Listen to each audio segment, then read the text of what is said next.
이재명, 김문수 두 후보는 어제 나란히 대구를 찾았습니다. 잼뱅이가 남이다? 이재명도 한번 써보세요. 네? 제가 일하는 건 자신 있어요. 나라가 어려울 때마다 대구 경북이 반드시 대한민국을 더욱 위대하게 만들 것이라고. 대백이 지금 망한 지가 지금 벌써 2년째인가 그래요. 대구도 조금 민심이 바뀌지 않겠네. 반말 한번 해도 되죠? 준비됐나? 준비됐나? 불가능한 약속은 하지 않겠다면서 두 가지 공약을 발표했습니다. 해수부만큼은 부산에다가 옮기겠다. 대한민국의 가장 큰 해운회사가 HMM이라면서요. HMM 회사도 부산으로 옮겨오도록 하겠습니다. 대선 후보 등록이 끝난 뒤 실시된 여론조사에서 이재명 민주당 후보가 김문수 국민의힘 후보를 오차범위 밖에서 앞선다는 결과가 나왔습니다. 대선 후보 선호도 조사에서 이재명 후보 51%, 김문수 후보 31%, 이준석 개혁신당 후보 8% 지지를 얻었습니다. 양자 대결에서도 이재명 후보는 김문수 후보를 16%포인트 앞섰고 이준석 후보와는 22%포인트 차이를 보였습니다. 정치 성향별로 보면 진보 진영에서 이재명 후보 지지도는 81%였습니다. 보수 진영에서 김문수 후보의 지지율은 60%였지만 이재명 후보 지지율도 20%였습니다. 대선 후보 등록 마감일 다음 날부터 이틀간 조사된 결과입니다. 이번 주 실시된 다른 조사에서는 이재명 후보 46%, 김문수 후보 33%로 13%포인트 차이였습니다. 전주 대비 이 후보는 2%포인트 하락했고 김 후보는 4%포인트 상승했습니다. 이준석 후보 지지율은 7%였습니다. 이재명 후보가 그 TK 지역이라든지 전통적으로 보수의 텃밭에 굉장히 어필을 많이 하고 있거든요. 윤석열 전 대통령과의 관계를 어떻게 설정할 것인가가 제일 관건일 것 같아요. 빠르게 단일 대우를 이룬 진보 진영과 달리 경선과 단일화 과정에서 갈등이 봉합되지 못하면서 보수 진영 지지자들의 결속이 느슨한 상황이라는 분석입니다. 더불어민주당이 수도권 석권 전략에 돌입했습니다. 민주당 서울시당은 격전이 예상되는 한강벨트를 위해 별도 본부를 구성했습니다. 특히 마포, 용산, 성동, 광진에 주력할 방침입니다. 민주당 서울시당 관계자는 광진은 개발 이슈로 정치 지형이 보수 쪽으로 기울고 있다며 유세 차량 동선이 마용성광에 집중되고 있다고 전했습니다. 민주당은 지난해 총선에서 한강벨트 13곳 중 3곳을 국민의힘에 내줬는데 이번엔 모두 가져오겠다는 각오입니다. 전현희 한강벨트 특별본부장은 분위기는 좋지만 그렇다고 압승을 안심할 분위기는 아니다라고 말했습니다. 토지 거래 허가구역 풀었다가 또 다시 하고 뭐 이런서 완전 그 내란 사태가 종지부를 지었으면 하는데 그런 생각입니다.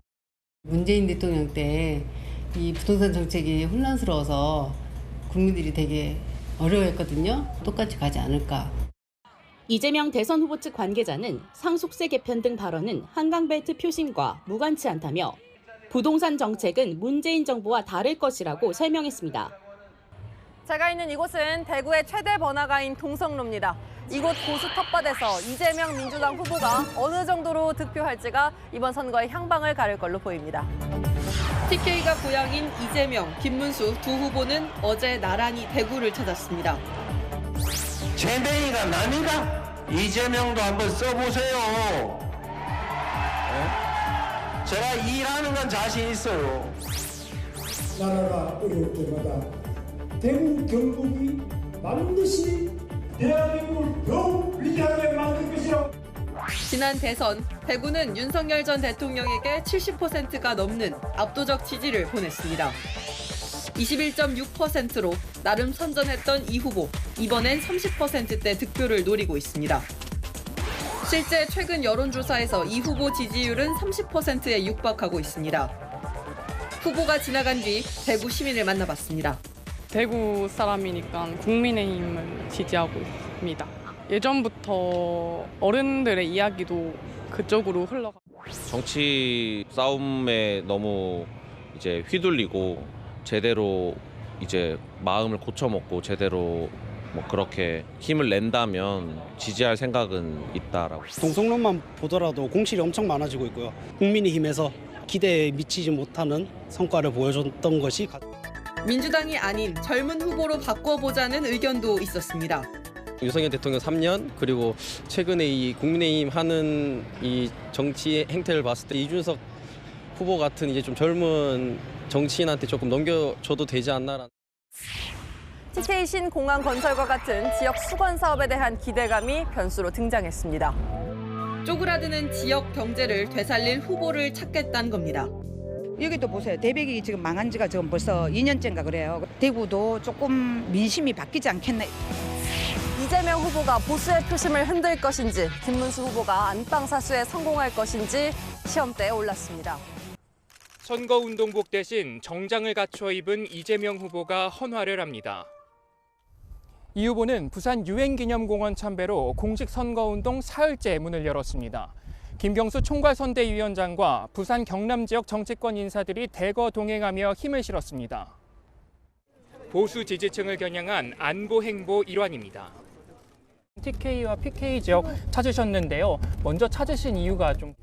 험지라서 먼저 온 것은 아닙니다. 한 표라도 반드시 이기기 위해서 죽을 힘을 다하고 있습니다. 이 후보 측은 오늘 동선에 남다른 의미를 담았습니다. 이순신 장군이 외적을 무찔렀던 경남 지역을 따라돌며 국난 극복의 의지를 드러내겠다는 겁니다. 이 후보 조금 전 부산 서면 유세 현장의 모습을 드러냈는데요. 부산 사투리를 쓰며 친근감을 연출했습니다. 반말 한번 해도 되죠? 준비됐나? 준비됐나? 불가능한 약속은 하지 않겠다면서 두 가지 공약을 발표했습니다. 해수부만큼은 부산에다가 옮기겠다. 대한민국의 가장 큰 해운회사가 HMM이라면서요. HMM 회사도 부산으로 옮겨오도록 하겠습니다. 창원과 통영을 차례로 방문한 이 후보는 이순신 장군을 경외한다면서 마지막 전투였던 노량해전을 언급했습니다. 극렬하게 전투를 이어가다가 굳이 왜 그 위험을 감수하고 사망하셨을까? 전쟁이 끝나고 다시 돌아왔을 때 자신의 운명을 생각한 것 아닐까? 죽을 뻔했잖아요. 모함을 당해서. 사법 리스크로 공격받는 자신을 이순신 장군에 빗댄 거란 분석입니다. 이 후보는 내일 영호남의 경계인 화개장터를 거쳐 전남 지역 유세에 나섭니다.